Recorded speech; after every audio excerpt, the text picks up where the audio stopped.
சிவமாதவ அவர்களின் இயக்கத்தில் கே பாக்யராஜ் மற்றும் ரா வில்லன் பிஜேஎஸ் அவர்களின் மிரட்டலான நடிப்பில் உலக சாதனை படைத்த 3.6.9 திரைப்படம் வரும் ஆகஸ்ட் 25 முதல் உங்கள் அபிமான திரையரங்குகளில். Hello friends, welcome back to cinema secrets. இன்னைக்கு இந்த வீடியோல நான் பேச போறது நடிகர் தனுஷால் நாசம் செய்யப்பட்ட அந்த நடிகைகள்லாம் யார் அப்படின்றத பத்தி தான் பேச போறேன். இது கெரியர் வைஸா கூட இருக்கலாம், இல்ல பர்சனல் லைஃபா கூட இருக்கலாம், இல்ல ரிவெஞ்சா கூட இருக்கலாம், எப்படி வேணாலும் இருக்கலாம்.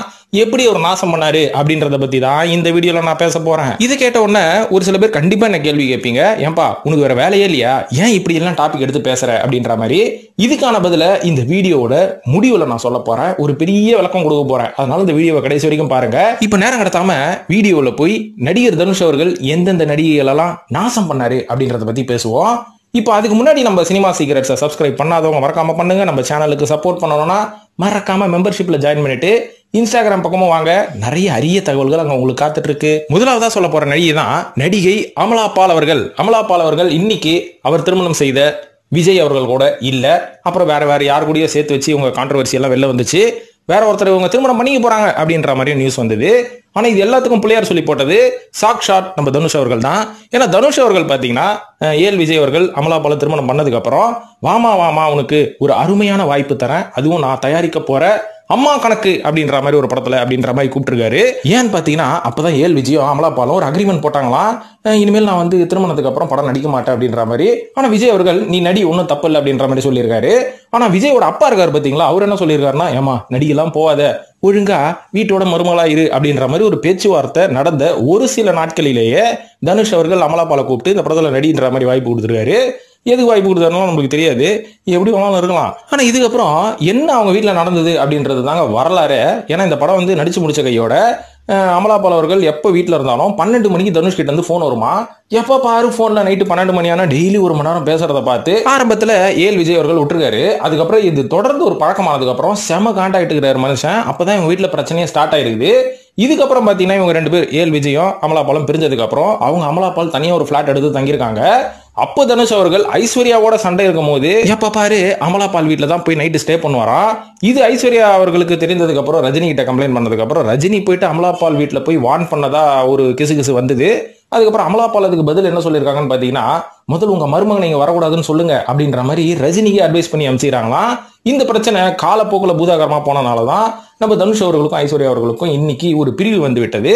ஆனா அந்த பிரிவை முதல்ல ஆரம்பிச்சது தனுஷ் அவர்கள் அமலா பால் குடும்பத்தில் தான். இரண்டாவதா த்ரிஷா அவர்களை பத்தி சொல்லி ஆகணும் அந்த லிஸ்ட்ல. அதாவது தனுஷும் த்ரிஷாவும் சேர்ந்து ஒரே ஒரு படம் தான் நடிச்சிருக்காங்க. ஆனா 10 வருஷம் திக் ஃப்ரெண்ட்ஸ் தான். எப்ப பாரு பார்ட்டி, எங்க பார்ட்டிக்கு த்ரிஷா போனாலும் வால் புச்சி நீரும் பின்னாடியே போயிடுவாராம். அதனாலதான் த்ரிஷா எந்தெந்த பார்ட்டியில எல்லாம் போட்டோல நிக்கிறாங்களோ எங்கேயாவது ஓரம் ஒடுக்கு சந்து புந்து எங்கேயாவது நின்று இவரும் போஸ்ட் கொடுத்துன்னு இருப்பாரு. இந்த மாதிரியான ஒரு ஃப்ரெண்ட்ஷிப் வந்து பெரிய பாண்டிங்கா போய் இது வந்து த்ரிஷா அவர்களோட வாழ்க்கையில விளக்கேத்தி வைக்கும்னு பார்த்தா அணைச்சு பிடிச்சி அது எப்போன்னு பாத்தீங்கன்னா த்ரிஷா அவர்கள் வந்து ஒரு பெரிய பிசினஸ் மேனான வருண் மணியன் அப்படின்றவரோட என்கேஜ்மெண்ட் ஆகி திருமணம் ஆகுன்ற அந்த ஒரு சூழ்நிலையில வருண் மணியனுக்கு ஒரு கிசு வந்திருக்கு. அவருக்கே கிசு போயிருக்கு பாருங்க. அதாவது த்ரிஷாவும் தனுஷும் ஒரு ரிலேஷன்ஷிப்ல இருக்காங்கன்னு ஆரம்பத்துல ஒரு கண்டுக்காம விட்டுருக்காரு. அதுக்கப்புறம் இது போக போக பெரிய பிரச்சனை ஆனதுக்கு அப்புறம் தான் இனிமேல் உன்னை கல்யாணம் பண்ண முடியாது அப்படின்ற மாதிரி ஒரு வெளில போயிட்டு தான் சொல்லப்படுது. ஆனா த்ரிஷா தரப்புல இருந்து என்ன சொல்றாங்கன்னு பாத்தீங்கன்னா, என்ன நடிக்க விடமாட்டேன் கல்யாணத்துக்கு அப்புறம் அப்படின்னு சொன்னனாலதான் நானே இந்த கல்யாணத்தை வந்து நான் நிறுத்திட்டேன் அப்படின்ற மாதிரி சொல்றாங்க. ஆனா ஒரு தரப்பு மக்கள் இதுக்கு தனுஷும் தாங்க காரணம்ன்றாங்க. Y Dhanush, Y this கொலவெரி. அதாவது மூன்றாவதா பாத்துக்கிட்டீங்கன்னா இவரோட லிஸ்ட்ல சாய் பல்லவி அவர்களையும் உள்ள இழுத்துட்டு இருக்காங்க. அதாவது மாரி 2 படத்துல வந்து இவங்க இவரோட ஜோடி போட்டு நடிச்சதுக்கு அப்புறம் நம்ம தனுஷ் அவர்களும் இவங்களும் ரொம்ப ஃப்ரெண்ட்ஸ் ஆயிட்டாங்களாம். அதுக்கப்புறம் சாய் பல்லவி அவர்கள்கிட்ட இவர் என்ன சொல்லியிருக்காருன்னா, உனக்கு தமிழ்ல எல்லாம் வேலைக்கு ஆக மாட்டேன் நீ, ஏன்னா தமிழ்ல உன்னை ஃபுல்லா குத்தாட்டம் போட்டு வேடிக்கை பார்க்க ஆரம்பிச்சிருவாங்க, நீ தெலுங்கு பக்கம் போ, அங்க வந்து உன்னை ஏத்துப்பாங்க, நீ தான் நல்லா டான்ஸ் ஆடுற, நல்லா நடிகிற, ஜூனியர் என்டிஆருக்கு நீ டஃப் கொடுக்கலாம் அப்படின்ற மாதிரி தெலுங்கு படத்துல ஃபர்ஸ்ட் தனுஷ் தான் வாய்ப்பு வாங்கி கொடுத்துக்கிறாரு. இதுக்கப்புறம் சாய் பல்லவி அவர்கள் தெலுங்குல போயிட்டு நல்லா கிழிச்சதுக்கு அப்புறம் தனுஷ் அவர்களுக்கு 3 படத்துக்கு அவங்க வாய்ப்பு வாங்கி கொடுத்துக்கிறாங்களாம். அந்த அளவுக்கு இவங்களோட ரிலேஷன்ஷிப் பாண்டிங்கும் பயங்கர ஸ்ட்ராங் ஆயிட்டு இருக்குது. இது கூட சமீபத்துல கிசுவா வந்தது. ஆனா தனுஷ் அவர்கள் 3 தெலுங்கு படத்துல கமிட் ஆகிறாருப்பா, பெரிய விஷயம் இல்ல. இப்ப 4வதா சொல்ல போறது அந்த நடிகையோட பேரை நான் சொல்ல விரும்பல, ஏன்னா ரொம்ப சின்ன வயசு நடிகை, நம்மளே ஏன் வாயை கொடுத்து அவங்களோட கெரியரை ஸ்பாயில் பண்ணணும். நான் உங்களுக்கு ஒரு ஹிண்ட் தான் கொடுப்பேன், முடிஞ்சா நீங்க கண்டுபிடிச்சுக்கோங்க, அப்படி ரொம்ப முடிஞ்சா நீங்க கமெண்ட் செக்ஷன்ல போடுங்க, மத்தவங்க தெரிஞ்சுக்கிட்டோம், நான் சொல்லி தெரிய வேணாம். அதாவது இந்த நடிகை பாத்தீங்கன்னா தனுஷ் அவர்கள் சமீபத்துல நடித்து மெகா ஹிட்டான ஒரு படங்க. அந்த படம் வந்து ஒரு நல்ல ஒரு புரட்சிகரமான படம். அந்த படத்துல ஒரு பிளாஷ்பேக் காட்சி வரும். அந்த பிளாஷ்பேக் காட்சியில தனுஷ் அவர்களுக்கு ஜோடியாக நடித்த ஒரு நடிகை இவங்களோட சேர்த்து கிசுக்கப்பட்டார்கள். ஆனா அது வந்து காலப்போக்கில் அப்படியே மறைஞ்சிருச்சு. ஆனா அந்த பிளாஷ்பேக் காட்சியில நடித்த நடிகைக்கு பதிலா வேற ஒரு நடிகையை தான் வந்து நடிக்க வைக்கலாம் அப்படின்ற மாதிரி ஃபர்ஸ்ட் பிளான் போட்டிருக்காங்க அந்த படக்குழுவினர். அப்போ வந்து என்ன ஆச்சுன்னு பாத்தீங்கன்னா, அந்த படத்தோட மேனேஜரே வந்து தனுஷ் கிட்ட என்ன சொல்லியிருக்காரு, இந்த நடிகையை வந்து நாங்க ஓகே பண்ணியிருக்கோம், கரெக்டா அந்த ஒரு பீரியடுக்கு இந்த பொண்ணு நல்லா இருக்கும் அப்படின்ற மாதிரி சொன்னதுக்கு அப்புறம் அந்த மேனேஜர் அந்த பொண்ணுகிட்ட போய் என்ன சொல்லியிருக்காருன்னா, அதாவது நீங்க தனுஷோட படத்துல ஜோடியா நடிக்கணும்னா சில அட்ஜஸ்ட்மெண்ட்ஸ்லாம் நீங்க பண்ணி ஆகணும், அதுக்கு நீங்க ரெடியா அப்படின்னதுக்கு ஃபர்ஸ்ட் அந்த நடிகை வந்து அட்ஜஸ்ட்மெண்ட் என்ன இருக்க போகுது, ரொம்ப கஷ்டமான காட்சிகளா இருக்க போகுது, அதை நம்ம கஷ்டப்பட்டு நடிக்கணும் அவ்வளவுதானே அப்படின்ற மாதிரி ரொம்ப வெள்ளந்தே யோசிச்சிருக்காங்க. ஏன்னா அவங்க வந்து அப்போ தமிழ் சினிமாவுக்கு கொஞ்சம் புதுமையான ஒரு நடிகை தான், ஒரு தங்கச்சி ரோல் இந்த மாதிரி பண்றவங்க தான், அவங்கள தூக்கி வந்து தனுஷ்க்கு ஜோடியா போடுறாங்க அப்படின்ற மாதிரி சொன்னதுக்கு அப்புறம் மறுபடியும் மேனேஜர் என்ன சொல்லியிருக்காரு, அட்ஜஸ்ட்மெண்ட்னா நீ நினைக்கிறது கிடையாது, இது வேற மாதிரி விவகாரம் அப்படின்னதுக்கு ஃபர்ஸ்ட் நம்பலையா. அதுக்கப்புறம் ஓகே இவர் தானே சொல்றாரு, நம்ம தனுஷ்கிட்டே கன்ஃபார்ம் பண்ணிக்கலான்னு அவர்கிட்ட போய் கன்ஃபார்ம் பண்ணதுக்கு அவர் கிட்டத்தட்ட அது மாதிரி எதிர்பார்த்துருவார் போல இருக்கு. இதுல பார்த்து காண்டான அந்த நடிகை இந்த படத்துல நடிக்க மாட்டேன்னு வெளில போனதுக்கு அப்புறமா தான் இவங்க சைஸ்ல இருக்கக்கூடிய இன்னொரு நடிகை அந்த படத்துல நடிச்சாங்கன்னு சொல்லப்படுது. ஆனா இதுல ஒரு இன்ட்ரெஸ்டிங்கான விஷயம் என்ன தெரியுங்களா, இந்த படத்துல நடிக்க மாட்டேன் அப்படின்னு வெளில போன அந்த குட்டி நடிகை தனுஷ் அவர்களுக்கு தங்கச்சியா வேற ஒரு படத்துல நடிச்சிட்டாங்க. ஸோ காம்ப்ரமைஸ் ஆயிருக்கான்னு நம்மளுக்கு தெரியல. ஆனா இதுவும் சினிமா ஃபீல்டுல பரபரப்பா ஒரு தகவல் போயிட்டு இருந்தது, அதை பிடிச்சிட்டு வந்து உங்ககிட்ட சொல்லிட்டேன்பா. இதே மாதிரி 5வதா நடிகை ஸ்ரீதேவி விஜயகுமார் அவர்கள் தேவதையை கண்டேன் அப்படின்னு ஒரு படத்துல இவர் கூட ஜோடியா நடிச்சாங்க. அதுக்கப்புறம் கொஞ்சம் காலத்திலே பாத்தீங்கன்னா அவங்க திருமணம் பண்ணிக்கிட்டு செட்டில் ஆயிட்டாங்க. சினிமாவே வேணான்னு சொல்லி விஜயகுமார் குடும்பத்திலேயே சினிமா வேணான்னு சொல்லி ஒதுங்கி போன ஒரு நடிகை, வெறும் ஷார்ட் பீரியட்ல அப்படின்னு நம்ம சொல்லலாம். இந்த நடிகை கூட தனுஷ் அவர்களோட வலையில மாற்ற மாதிரி இருந்தாங்க அப்படின்ற மாதிரி அந்த காலகட்டத்தில் பெருசா பேசப்பட்டுச்சு. இருந்தாலும் அவங்க கொஞ்சம் எஸ்கேப் ஆயிட்டாங்க. என்ன மேட்டர்னு பாத்தீங்கன்னா, தனுஷ் அவர்கள் கூட நடிகரதா இருந்தா நீங்க கொஞ்சம் அட்ஜஸ்ட்மெண்ட் பண்ணிக்கணும் அப்படின்ற மாதிரி அவங்களுக்கு ஒரு தகவல் போனதுக்கு அப்புறம் ஃபர்ஸ்ட் அவங்க மறுத்தாங்களாம்.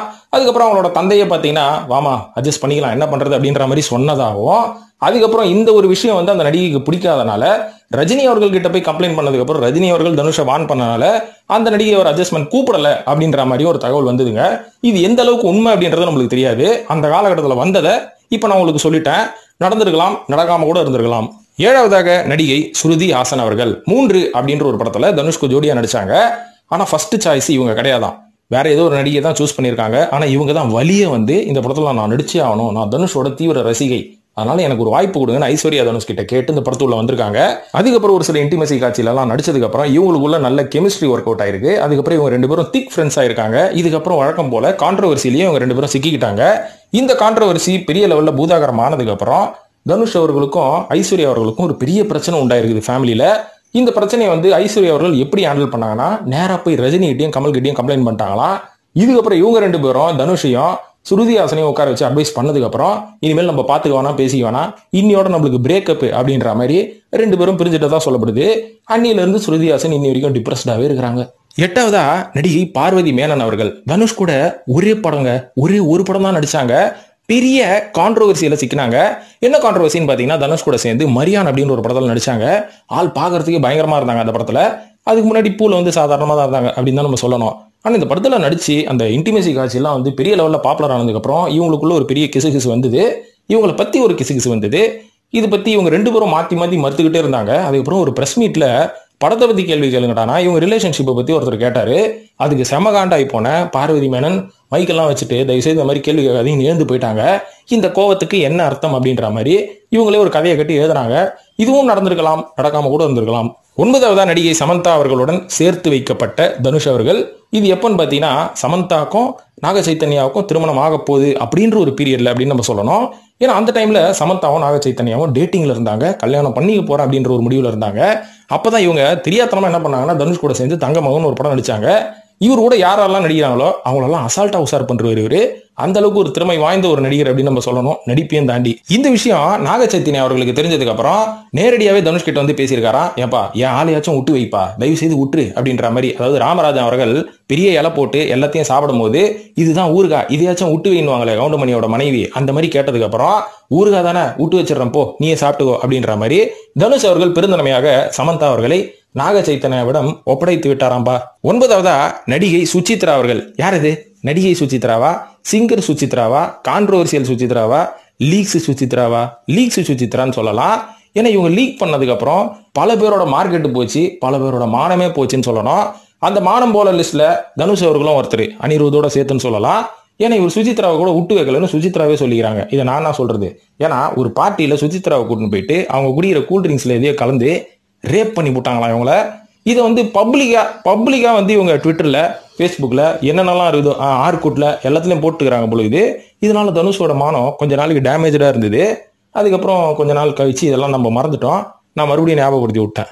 10வதா நடிகை பிரியா பவானி சங்கர் அவர்கள் இவங்களையும் விட்டு வைக்கலையா, ஏன்பா இவங்களையும் விட்டு வைக்கலையா அப்படின்னு கேட்டால் இதை நான் சொல்லலை, நிறைய ரிப்போர்ட்டர்ஸ்லாம் சொல்லி நான் கேள்விப்பட்டேன். அதாவது இவங்க 2 பேரும் பார்த்தீங்கன்னா ஃப்ரெண்ட்ஸாக இருந்து அப்புறம் இவங்களுக்குள்ள ஒரு அஃபேர் வந்து இவங்க டேட்டிங்லாம் பண்ணி இது வந்து பிரியா பவானி சங்கரோட பாய் ஃப்ரெண்டுக்கு தெரிஞ்சதுக்கப்புறம் உன்னெல்லாம் கல்யாணம் பண்ணிக்க முடியாது, கல்யாணம் பண்ணுறதா இருந்தால் சினிமாவில் இருந்து நடிக்கிறத விட்டு அப்படியே நடித்தாலும் கொஞ்சம் இன்டிமேசி காட்சியெல்லாம் நடிக்கிறத விட்டுன்னு அவர் ரிக்வஸ்ட் பண்ணதுக்கப்புறம் இவங்க 2 பேருக்குள்ள பிரச்சனை வந்ததுக்கப்புறம் இந்த பிரச்சனை பூதாகரமாக வெடிச்சு பாய் ஃப்ரெண்டு விட்டுட்டு போயிட்டார் அப்படின்ற மாதிரி ஒருத்தர் சொல்லி நான் கேள்விப்பட்டேன். ஆனால் இப்போ உண்மையாகவே இருக்காரா இல்லையான்னு நம்மளுக்கு தெரியல. ஆனால் அதுவும் காரணம் இந்த ஒல்லி நடிகர் தான் அப்படின்ற மாதிரி சொல்கிறாங்க. இவங்க 2 பேரும் சேர்ந்து என்ன படம் நடிச்சாங்க எனக்கு ஞாபகம் இல்லை, உங்களுக்கு ஞாபகம் இருந்தா சொல்லுங்க. ஸோ நண்பர்களே, இவ்வளோ நேரம் ரொம்ப வெட்டியாக பேசிட்டேன். இப்போதான் விஷயமா பேசலான் இருக்கிறேன். அதாவது இந்த வீடியோட ஆரம்பத்தில் நான் சொன்ன அந்த ஒரு விஷயத்துக்கான பதில் இப்போ தான் சொல்ல போறேன். அதாவது தனுஷ் அவர்கள் இந்த மாதிரி பண்றாரு, இதெல்லாம் உனக்கு நியாயமா, நீ இதை பத்தி ஏன் பேசுற, நீ யோகியனா அப்படின்ற மாதிரி என்ன கண்டிப்பா நீங்க கேள்வி கேட்பீங்க. இதுக்கு முன்னாடி இருக்கிற வீடியோல கமெண்ட்ஸ்லாம் நீங்க கேட்டிருக்கீங்க. ஆனா இந்த மாதிரியான விஷயத்த நான் பேசுறதுக்கு என்ன காரணம் அப்படின்றத இப்ப நான் சொல்றேன். அதுக்கு முன்னாடி ஒரு நடிகன்னா யாரு, ஒரு நடிகன் எதுக்கு தமிழ் சினிமால நடிகை வரான், அதாவது அவனுக்கு ஒரு ஆசை, நான் நடிச்சு பெரிய ஆளாகி கோடி கணக்கில் சம்பாரிச்சு பெரிய பெரிய வீடு காரெல்லாம் வாங்கி நான் செட்டில் ஆகணும். நான் வந்து இதே உழைப்ப வேற ஏதாவது துறையில போட்டா இந்த அளவு நான் பெரிய ஆளாகணும்னு தெரியாது, ஆனா நடிச்சு ஒரு நடிகராகி ஒரு ஸ்டார் ஆகிட்ட இதெல்லாம் நடக்கும்னு சொல்லி அந்த ஒரு பேராசையில தான் உள்ள வரான். Note the point your honour, பேராசையில தான் உள்ள வரான், சர்வீஸ் பண்றதுக்கு வரல. இந்த மாதிரி ஒரு நடிகர் உள்ள வந்து தமிழ் சினிமாவில் நடிச்சு பெரிய ஆளானதுக்கு அப்புறம் அவன் என்ன பண்றான்னு பாத்தீங்கன்னா நம்மள மாதிரி ரசிகர்களை ரசிக்க வைக்கிறதுக்கு டான்ஸ் ஆடுறான், பாட்டு பாடுறான், ரொமான்ஸ் காட்சிகள் பண்றான், ஆக்ஷன் சீக்வன்ஸ்லாம் பண்றான். இதெல்லாம் நம்ம என்ன பண்ணணும், ஒரு ரசிகரா பார்த்துட்டு கை தட்டிட்டு சூப்பர்ப்பா ஒரு 3 மணி நேரம் எல்லா ஸ்ட்ரெஸ்ஸையும் விட்டுட்டு ஜாலியா இருந்தேன்னு சொல்லி வீட்டுக்கு போய் உன் வேலையை பார்த்தாதான் உன் வீட்டுல அரிசி பொங்கும். அதை விட்டுட்டு நீ என்ன பண்ற, இவனை பார்த்து இம்ப்ரெஸ் ஆகி இவனை ஃபாலோ பண்ண ஆரம்பிக்கிற. அதுக்கப்புறம் இவன் என்ன பண்றானா, என்னோட ரசிகர்கள் அதிகமா வரணும், நான் எப்படியும் எப்ப பாரு பாட்டையும் டான்ஸையும் போட்டுன்னு இருந்தா யார் என்ன ரசிப்பா. அதனால நம்ம நடிகிற படங்கள்ல சில பஞ்சு வசனங்கள் பேசுவோம், அப்புறம் இந்த சொசைட்டியில இருக்கக்கூடிய பிரச்சனைகளை நம்ம பேசுவோம். இதை கேள்விப்பட்ட உடனே ரசிகர்கள் இதை கேட்டு சொசைட்டியை திருத்துறதுக்கு அவனுக்கு ஏதாவது முயற்சி எடுப்பானுங்க, இல்ல தன்னைத்தானே சரிப்படுத்திக்கிறதுக்கு முயற்சி எடுப்பாங்க அப்படின்ற நம்பிக்கையில தான் ஒரு சில நடிகர்கள் பஞ்சு டைலாக்கும் சில சொசைட்டிக்கு தேவையான விஷயமும் பேசுறாங்க. இதை கேட்ட உடனே நீ என்ன பண்ற, அவர் என்ன நினைச்சிருப்பாரு, நீ போய் சொசைட்டியை திருத்தணும் இல்ல நீ உன்னை திருத்திக்கணும் தானே நினைப்பாரு. ஆனா அதுக்கு பதிலா இந்த பஞ்சு டைலாக பேசின அந்த நடிகரே வந்து சொசைட்டியை திருத்தணும்னு நீ நினைச்சினா இது வந்து உன்னோட தப்பா இல்ல அந்த ஸ்கிரீன்ல நடிகரோட தப்பா சொல்லுங்க பாப்போம். இப்ப இந்த நடிகர்களை கெடுக்கிறது எல்லாமே ரசிகர்களான நம்ம தான். ஏன்னா நம்ம தான் அவங்கள வந்து அரசியல் கட்சி ஆரம்பிக்கணும், நம்ம தான் அவங்களுக்கு கூட்டம் போடணும், நீங்க தான் வந்து பெரிய பெரிய ரசிகர் மன்றம் ஆரம்பிச்சு நாங்கெல்லாம் ஜாயின் பண்ணணும்னு நீங்க தான் கேட்டுக்கிறீங்க. அவனும் ஒரு சாமானியன் தானே, ஒரு மனிதன் தானே. அதாவது எங்க வீட்டு பக்கத்துல ஒருத்தன் இருக்காங்க, அவன் ஆரம்பத்துல 10,000 ரூபாய் சம்பளம் வாங்கும் போது ரொம்ப டீசெண்டா சிம்பிளான லைஃப் நடத்திட்டு இருந்தான். 50,000 சம்பளம் வாங்க ஆரம்பிச்ச உடனே இஎம்ஐல ஒரு கார் புக் பண்ணா, இஎம்ஐல ஒரு வீடு புக் பண்ணா, வாங்குற சம்பளத்தை இஎம்ஐயாவே கட்டிக்கிட்டு லக்ஸரி லைஃப் வாழ்றன்னு பந்தா காமிச்சுன்னு ஊருக்குள்ள சுத்தி நிற்கிறான். 50,000 சம்பளம் வாங்குறவனே இந்த அளவுக்கு பந்தா காமிக்கிறானா, 50 லட்சம் 50 கோடின்னு சம்பளம் வாங்குறவன் வீட்டுல உட்காந்து சும்மா தூங்கி இருப்பானா, இல்ல போயிட்டு கோயிலா போய் டொனேஷன் கொடுத்துக்கின்னு ஆசிரமம் நடத்திக்கின்னு அப்படியே சாமியார் மாதிரி வருவானா சொல்லுங்க பாப்போம். ஒரு மனிதன் அதிகமா காசு வந்தா ஜாலியா லக்ஸரியா இருக்கணும்னு தான் நினைப்பான். இந்த நடிகர்களும் அதான் பண்றாங்க. உங்களுக்கு என்ன வலிக்குது, இவன் உடனே இந்த மாதிரி பண்ணிட்டானா இந்த நடிகரை வந்து நாங்க ஒரு தலைவராக போட்டணும், இவர் வந்து இந்த மாதிரிலாம் நடந்துக்கிறாரு, இனிமேல் இவரை வந்து நாங்க எப்படி ஃபாலோ பண்றதுன்னு அவன் மேல எல்லாம் குற்றச்சாட்டியும் வைக்கிறீங்க. உங்க கையில 50 லட்சம் வந்தா நீங்க சும்மா இருப்பீங்களா? அதனால ஒரு நடிகரா நீங்க ரசிச்சுட்டு உங்க வேலையை பார்த்தாதான் அந்த நடிகை அவனோட வேலையை பார்ப்பான். அதை விட்டுட்டு இவர் வந்து நாட்டை திருத்துவாரு, இவரை நாங்க தலைவராக போற்றுகிறோம், இவர் இந்த மாதிரிலாம் பண்ணக்கூடாது, இவர் வந்து இந்த மாதிரி பொம்பளை சோக்கா அலையக்கூடாது, பணத்தை வச்சு பார்ட்டி பண்ணக்கூடாதுன்னு சொல்றதுக்கு ரசிகர்களாகிய நம்மளுக்கு எந்த உரிமையும் கிடையாது. நம்ம காசு கொடுக்குறோம், அவன் நடிக்கிறான், முடிஞ்சு போச்சு, நம்மளோட டீலே அவ்வளவுதான். இந்த ஒரு டீலிங்க புரிஞ்சுக்கிட்டு படம் பார்க்க ஆரம்பிச்சீங்கன்னா நம்மளும் உருப்படுவோம், அவனும் உருப்படுவோம், அவன் வேலையை அவன் செய்வான். அதை விட்டுட்டு அவனை தூக்கி வச்சு தலையில ஆட வச்சு அதுக்கப்புறம் அவன் ஒரு பெரிய தலைவர் ஆகணும், அவன் வந்து எங்களோட நாட்டையே திருத்தணும்னு பெரிய பொறுப்பை ஒப்படைச்சா அவனாலும் ஒன்றும் பண்ண முடியாதுங்க. பாவங்க, ஒரு நடிகனும் என்னங்க பண்ணுவான். அதனால நடிகரை விட்டு வைங்க, நம்ம வேலையை நம்ம பார்ப்போம். அதனால சினிமா நடிகரை தலையில தூக்கி வச்சு ஆடாதீங்க, பின்னாடி ஃபாலோ பண்ணாதீங்க, தலைவராகவும் நினைக்காதீங்க. அப்படிதான்.